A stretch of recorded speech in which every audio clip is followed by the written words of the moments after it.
जय हिंद साथियों। मेरा नाम सिंटू कुमार है और मैं एक अभियान की शुरुआत किया हूं जिसका नाम है जीवन बचाओ अभियान। दोस्तों, मेरे साथियों, हमें चाहिए कि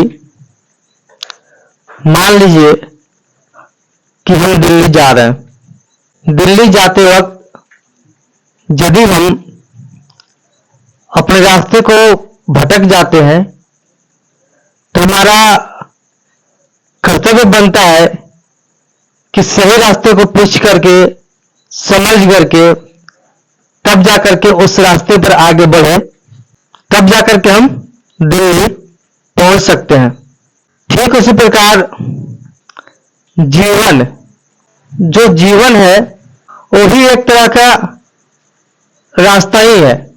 जैसे हम लोग का जन्म हुआ, जन्म होने के बाद हम लोग दिन प्रतिदिन हम लोग बढ़ते गए और एक समय ऐसा आता है, जवानी आता है, एक समय ऐसा आता है, बुढ़ापा आता है और एक समय ऐसा आता है जो मृत्यु का आदमी प्राप्त हो जाता है।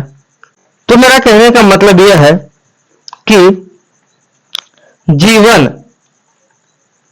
जीवन की जो गाड़ी निरंतर आगे बढ़ रही है उसमें कहीं हमने मिस्टेक से गलत रास्ता को पकड़ लिया है तो हमारा फर्ज बनता है कि उस रास्ते को छोड़कर पुनः सही रास्ते पर चला जाए। हमारा सिद्धांत यह कहता है, जीवन बचाओ अभियान क्या है, इसके बारे में समझते हैं।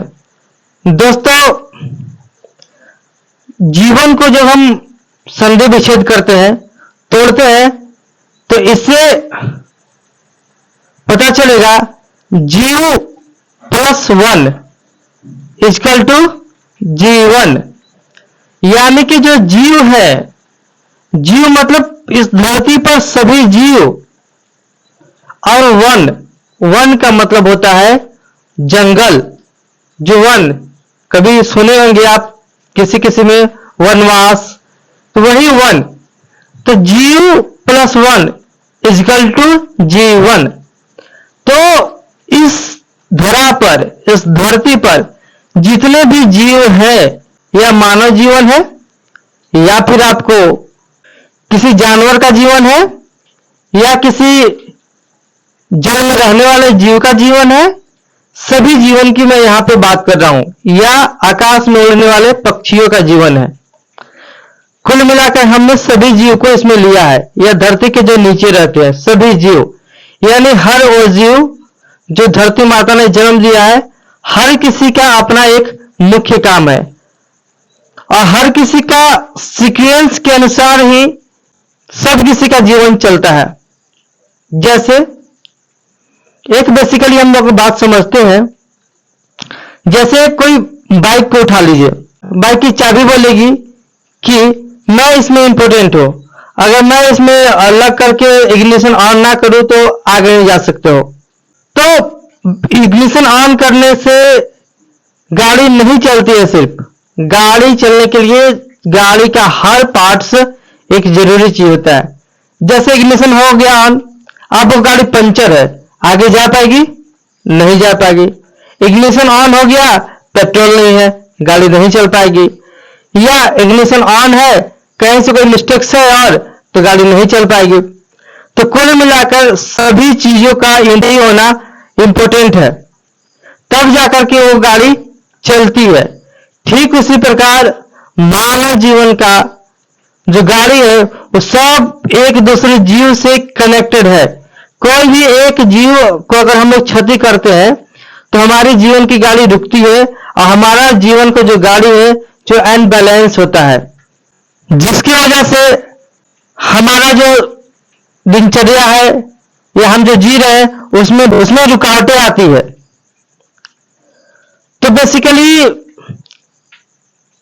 हम जो जीवन बचाओ अभियान की शुरुआत किए हैं, इसमें हम हर जीव को बचाने की बात कर रहे हैं, और वन को भी बचाने की बात कर रहे हैं। हमारा उद्देश्य यह है, और ये धरती का उद्देश्य यही है। धरती यही कहती है कि जैसे मान लीजिए एक माँ के 4 बेटे हैं, तो माँ चाहती है कि सभी बेटे आपस में मिलजुल करके अच्छे से अपना जीवन को व्यतीत करें।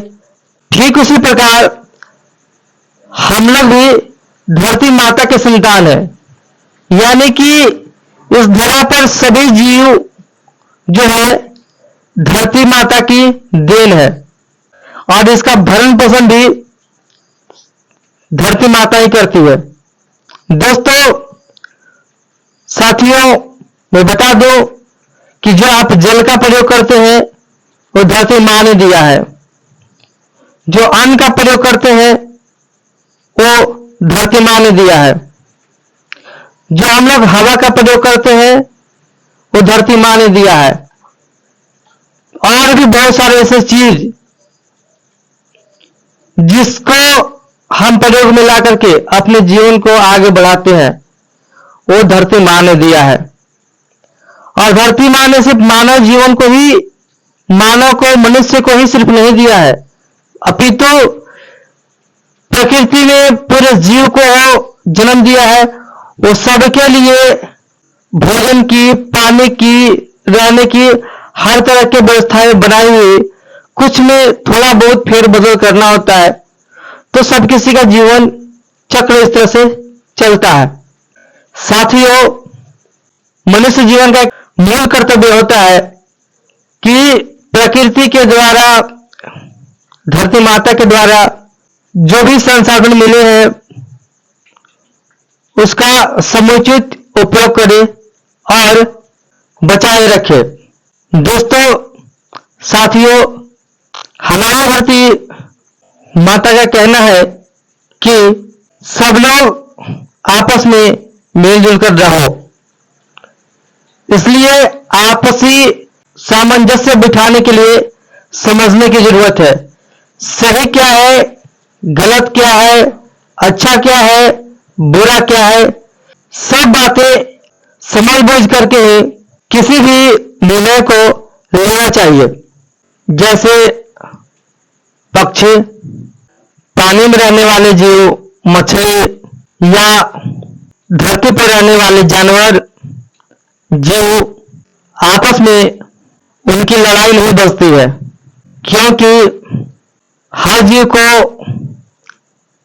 अपने लिए भोजन, पानी, रहने के लिए जो घोंसला बनाते हैं, कोई पक्षी पेड़ पर बनाते हैं, कोई जमीन के अंदर बनाते हैं और अपना जीवन को व्यतीत करते हैं। अब दूसरी तरफ एक जीव है जिसका नाम है मानव, या इसको हम मनुष्य बोले, या इसको हम आदमी बोले। ये मानव जीवन जो है सृष्टि के बनाए हुए सभी जीवों में सर्वोत्तम, सोचने समझने करने वाला एकमात्र जीव ऐसा है। इस जीवन को आसान बनाने के लिए भी एक सिद्धांत बनाए गए हैं, ताकि आपसी मेल बना करके अपने अपने जीवन को सभी लोग व्यतीत करें।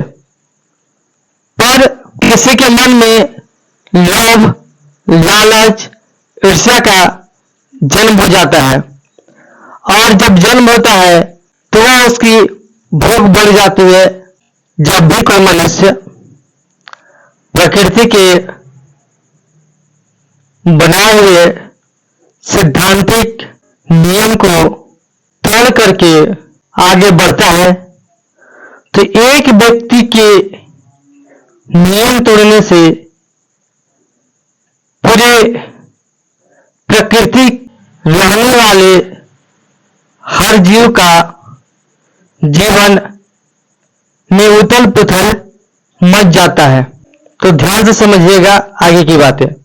जैसे मान लीजिए एक जो गाड़ी है, जिसको हम बाइक ही मान लेते हैं, कहीं से भी त्रुटि हो जाने पर या पंक्चर एक चक्का हो जाने से पूरी गाड़ी रुक जाती है, डिसबैलेंस हो जाती है। ठीक उसी प्रकार प्रकृति के सिद्धांतिक जो नियम थे उसको कोई मनुष्य ने तोड़ा है, जिससे आज हर किसी के जीवन में अशांति फैली हुई है, दुख फैले हुए है, डर फैला हुआ है, बीमारियां फैली हुई है।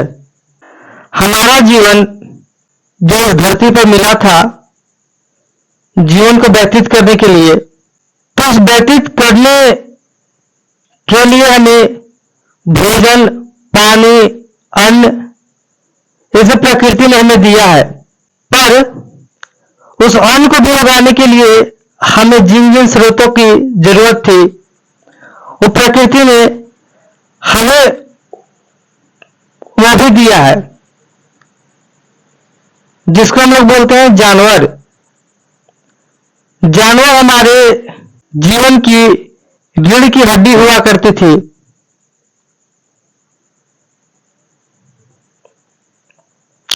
पर उस लालची मनुष्य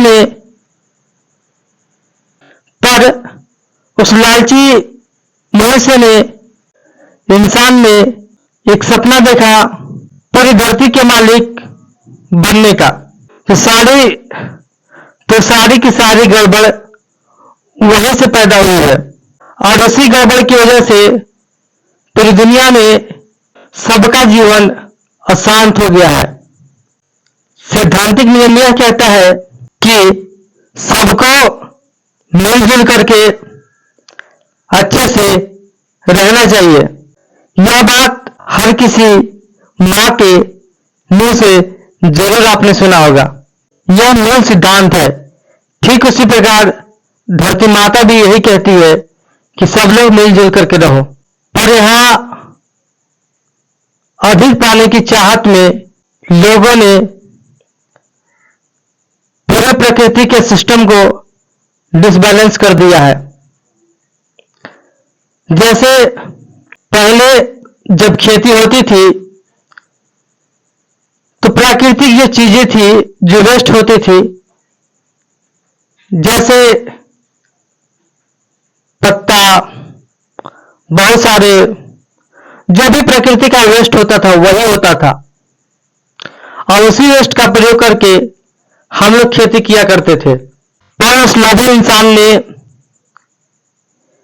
एक जहर का निर्माण किया जिसका नाम है यूरिया, डीएपी, खाद के नाम से जानते हैं। और वो खाद आज हर किसी के जीवन में विस्मयकारी रस को घोल दिया है।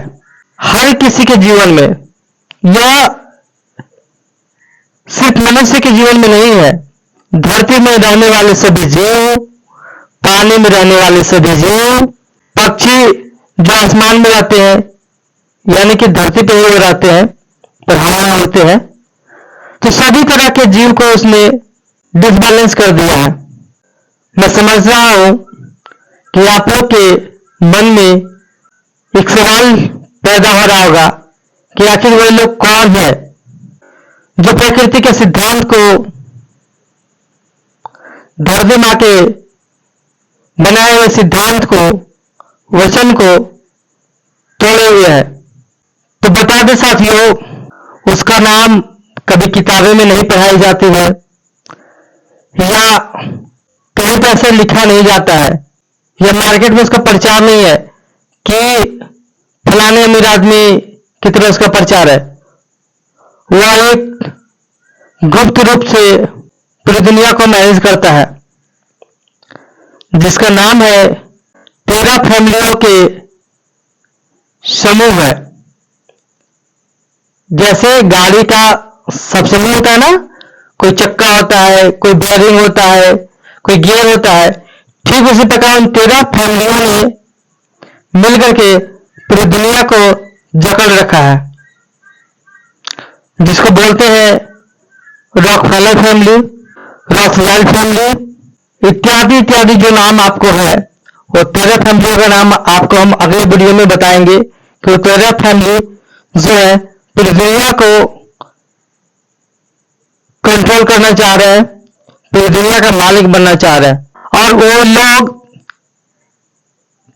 अपने इस कार्य में निरंतर आगे बढ़ रहे हैं।